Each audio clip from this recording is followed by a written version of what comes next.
सुखदेव जी कहने लगे, राजन, जैसे ही वासुदेव जी उस योग माया को ले जाकर के जेल में प्रवेश किया, उसी समय उस कन्या ने जोर जोर से रुदन करना शुरू किया और वो कन्या इतनी जोर से रुदन करने लगी कि राजमहल में सोए हुए कंस के कानों तक वो चित्कार पहुंची। सोया हुआ कंस अपनी मृत्यु को जान करके बौखला कर खड़ा हुआ और जैसे ही अपनी सैया से उठ करके जेल की तरफ दौड़ा, कहीं मुकुट गिरा, कहीं फटका गिरा, कहीं ठोकर लगी तो स्वयं गिरा, फिर उठा, फिर भागा। शरीर की वस्त्रों की व्यवस्था बिगड़ गई, केस बिखर गए, पसीने से औत-प्रोत हुआ और बौखलाता हुआ, हाँफता हुआ जेल में पहुंचा।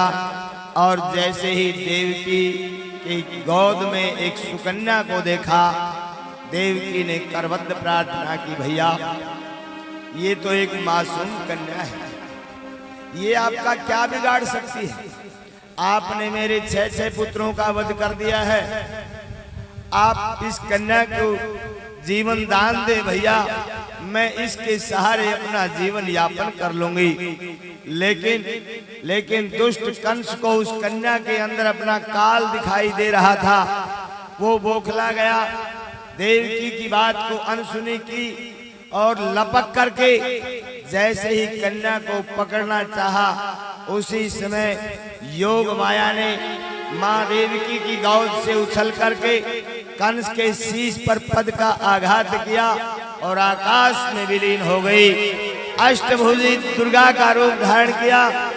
आकाशवाणी हुई कि हे दुष्ट कंस, तुम्हें मारने वाला तुम्हारा काल मथुरा मंडल में पैदा हो चुका है।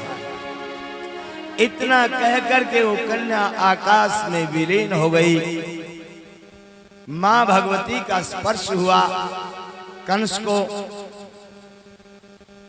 थोड़ी बुद्धि सात्विक हुई। आज कंस ने पहली बार थोड़ा प्रायश्चित करने की कोशिश की।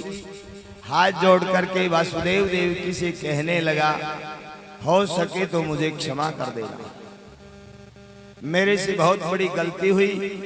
मुझे नहीं पता था कि देवता भी झूठ बोलने लगे हैं, इसलिए मैंने आकाशवाणी की को सत्य मान करके आपके पुत्रों का वध किया।